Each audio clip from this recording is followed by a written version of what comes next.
My name is Kenneth Bailey, and this is Another City is Possible.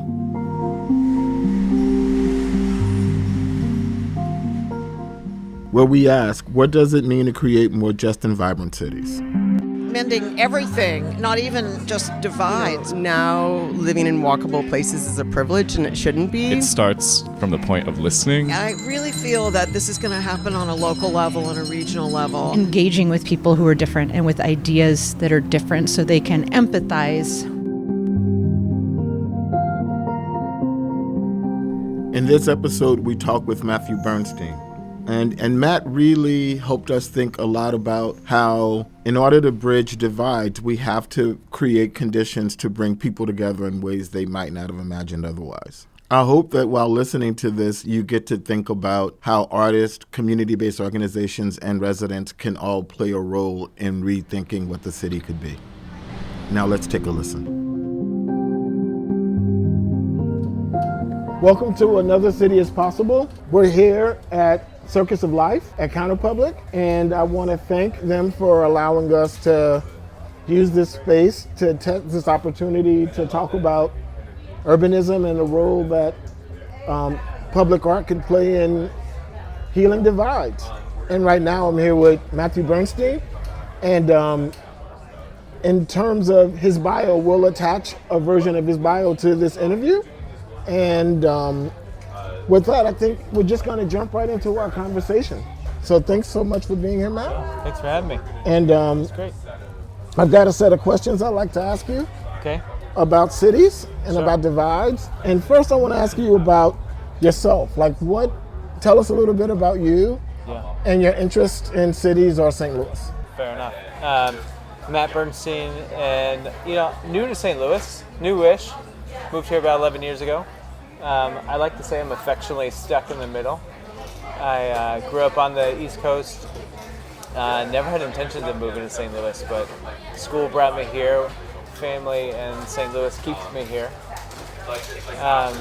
But I grew up out just outside Orlando, in sort of a classic suburban area, and didn't really know much about what cities could be, what they were growing up, and then I found urban planning and design through college, and just fell in love with the way that cities have so much to offer, and people have so much to offer, and so I've been fortunate to move around on either coast to do some work in urban planning, urban design, and just couldn't find a better profession to be in, just to understand how places contribute to people's well-being, and how art and social practice and urban design can be part of that whole picture. So are you doing urban design here in St. Louis? And if so, how? What are you doing here? Yeah, so I'm the director for the Office for Socially Engaged Practice at St. Fox School, and that's a department, it's really an office that works with architecture in the School of Art and the Kemper Museum to connect St. Louis to our school. And we take on some projects, so we're doing some initiatives that are around the city. One that will be built here, a couple blocks away next month. But they range from public art sculptures to parks, environmental signage, and programming. We do that all in concert with our students and faculty and community residents who invite us in. Thank you. So you're fairly new to St. Louis, but you're having to learn about St. Louis really fast. I'd like to hear either about St. Louis or about other cities. Is there a particular urban divide that gets your gander, that really, ties your panties up in a knot? Is there a particular kind of divide that you personally are charged around? So Nat is a classic native St. Louis, and I was told even before I arrived about a couple of divides. So the Del Mar divide, and then the city-county divide. And both of those, I almost, where I sit for work, is almost at the intersection of both. And they were just sort of like lore tales. Can you say a little bit about the Del Mar divide for the listeners and for people who may not know what it is? And the city-county divide as well. And the city-county divide. So the city and county famously divorced in 1876.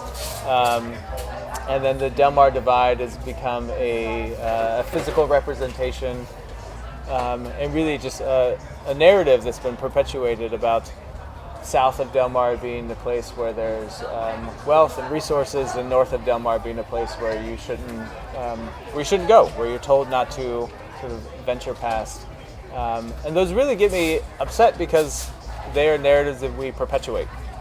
We keep telling them, and they self-actualize into ways that we don't even realize. So as a person who moved to St. Louis, I didn't know anything, but I was told, go here, not there.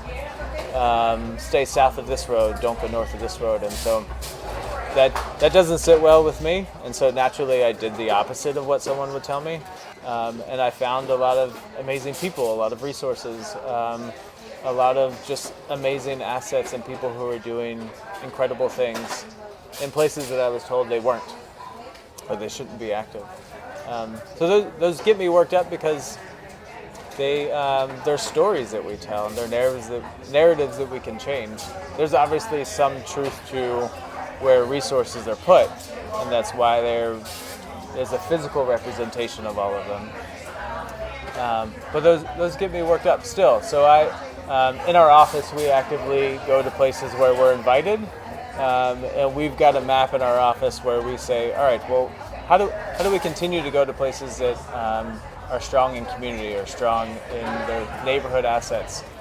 And if I were to bring it, it would light up in areas that are north of Del Mar, and that's where we've been active the most. What do you think these two divides you mentioned, the city-county divide and the Del Mar divide, actually do to St. Louis? Like, how do they affect the landscape here? I think they affect the people mostly, and that people start to classify themselves in enclaves and in places where they identify, and then they can't identify, or at least have a hard time identifying in other places and spaces. So before the conversation can even start about culture or traditions, someone will say, "Well, we don't go over there. We have no reason to be north of Del Mar or into the county. Those are county people. We're city people." So I think it plays into the identity of how people see themselves and where they end up going. So it may be as simple as, where am I going to go out to eat? Should I go to the Blues game, or should I go to the Cardinals game because it's in the city? I think it subtly plays into that in our consciousness. So it keeps things separate. And I think it slows the flow of ideas. It slows the flow of trust. It obviously slows the flow of resources. But by this sort of subtle separation through storytelling and narratives, it's a sort of parsing out of people. So one of the things I guess I'm wondering about this idea of bridging divides. I'm sort of two minds. I come from the desire to want to bridge divides, and there's a piece of me that is like what needs to happen to even make that idea reasonable to most people, if what you've lived with is a set of divides that have been generational, right? Right. And I'm wondering, one of the cases I was trying to make when I was conceiving of this idea is how do you start to even make the possibility of bridging divides reasonable? You know what I mean? Sure. Because you don't want to be Pollyanna and say we're going to go from divides to kumbaya, right? Sure. But you also want to recognize where divides are actually extending spatial injustice and resource injustice, and and so they're real stakes in divides. And I'm wondering how you and your position, how are you holding that? How is it showing up in your trying to program, and how are you dealing with that in your own practice? Yeah, no, that's a great question. I'll point to one example, and there's a couple, but this one, because it's on Del Mar, it's probably more apropos. So there's a group of citizens in the West End neighborhood, not the Central West End, the West End, sort of former Cabanne district neighborhood. And it's had layers and layers of sort of systemic injustice. It was part of urban renewal and sort of all the redlining that came with it, removal of streetcars. But there's a dedicated group of citizens who have started to chip away at some of this work. And so it started with a pocket park. And that's how we got involved. It's like, how can you conceive of a pocket park with very... Can you say what a pocket park is? Sure. It's a park on... Think of postage stamp parks, something that's as big as a parcel. So no more than 20 feet by 50 or 20 feet by 100 feet at the most. There was a property that's been vacant for 40 years. They were like, let's turn this into a park. And so we got involved to just help them conceive of that. And from that, they've just sort of leveraged that idea to continue more. So that then it turned into street art and murals at intersections to slow down speeding. Then it turned into, all right, well, this worked. How do we leverage this for grants to do more? And then they started to have this process where people were invited in to continue to contribute because they had track record of doing this, started small. And then they invited people to talk about Delmar, the street itself. And so rather than the divide, it became a scene. How do you bridge people across both? And so the thing that's exciting, and residents led this. And residents, yeah. So residents, and then they involved business owners. There's some institutional involvement just because they're on Delmar. And so it's got an executive director now, so they fundraise enough. So there's some staying power to it. But it started with a couple of residents who were like, we've got to do something. Let's start small. Let's build on success. And then let's really have that conversation along Delmar. And so the thing that's exciting about it is there's institutional staying power. They have a person that wakes up every day to think about Delmar. It's called the Delmar Main Street. It's everyone that's on Delmar from the city line all the way to Taylor Avenue, which is about 3 miles. Yeah. Can be involved. They've started a community improvement district, so the East Loop SID, and so they're a convener, and they've got a person, they've got a network, and so that's the sort of thing that I think has the power to be a bridge, and it's got people on both sides. So it's rather, instead of the street being the divider, the street is now the sort of convener. How do you bring people to it, rather than say stay on either side? And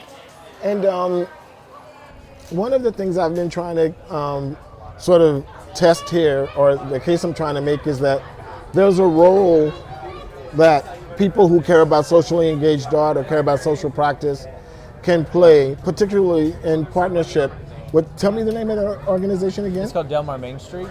With organizations like Delmar Main Streets. Yeah. Like, how would you see either social practice artists from St. Louis or social practice artists from anywhere else collaborating with or doing a residency with this kind of group, and sort of using art as another technique or another apparatus with which to switch from divide to sing? Yeah. I mean, there's so many possibilities. I think the method of social practice is pretty important. So they've been able to leverage art not just as a sort of end product, but the process of being part of something. And so I could see social practice, either artists, designers, residencies would be amazing, but someone that is truly able to work with people to develop something, whether that is a product, an art piece, whether it's building capacity around some sort of knowledge that someone wants to learn. But I see that as the sort of the catalyst, the sort of the community bridging, the partnership, and mostly the participation in that process. I think that's something that there could be tons more of that. That would be an amazing place to experiment.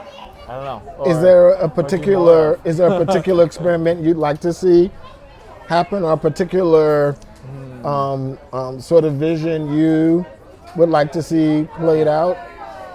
On Delmar, or just in general? Or you can pick Del Mar in general, like, I would love to see more experimentation with like mundane things. How do we think about things that we experience every day where artists or designers can do more? And so there's a group called the Care Lab that tries to put artists in residency in governments. Where is the Care Lab? I want to say they're in Minnesota, but I don't remember off the top of my head. Okay. They're amazing. But they put artists in residency in government departments. So things that are mundane, that are maybe hard to navigate. Here the tornado came through, and it is almost impossible to figure out how do you go through all of these FEMA forms or neighborhood forms. I mean, surely there's a way to find participation that artists can conceive or designers can conceive. So finding ways to do more conventional, mundane things, to make them not mundane, to make them fun, or to at least make them accessible. So that would be one place to experiment. But I could also see more experimentation with small-scale interventions, resources that may go directly to community improvement districts or places who don't necessarily aren't able to receive big funding. So fan it out into smaller spaces, fan it out into community groups. I would love to see more experimentation that way. Our local RAC, Regional Arts Council, just did a really wonderful set of murals where they put 28 murals across the city.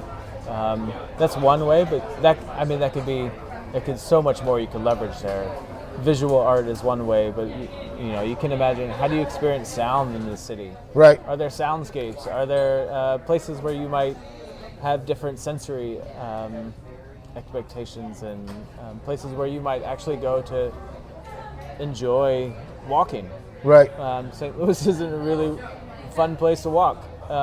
There's so many good streets that could be walkable. They could be. I moved here from New York, and I remember landing here and thinking, where is everyone? And why am I the only person on the street? And so finding ways to make it enjoyable, finding ways to make it feel safe. Experimentation in public space. I mean, maybe that's just like the simplest way. Yeah, and crossing the cultural divide of, I guess, just cultural habit. Like, St. Louis is just, we like cars. St. Louisans love cars. Yeah.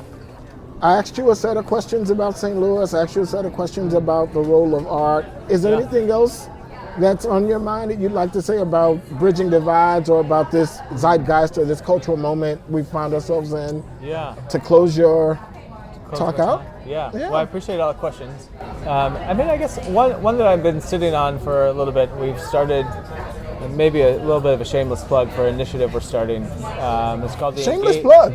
It's the Engaged City, and it's a way to remap cultural assets in St. Louis. So looking at assets rather than deficits, and picking them up from community members and organizations that are proximate to place. So we've invited 3 community fellows to work with us in our offices. So community members are embedded at WashU in our centers. Residents are embedded at WashU. Yep. Got it.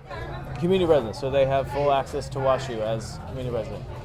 And then thinking about not only assets now, but assets that have been, they're no longer. Right. So how do we start to map and imagine spaces that used to be, that are important to people's mental maps of the city, and really hold those up rather than just the sort of everyday assets that you might find on tourist maps or things. So it's more of a resident-led cultural asset map, and I think that's where I'd like to go. And I think that about raising up assets that people experience every day. Well, thank you so much. Cool. Thank you. Appreciate it.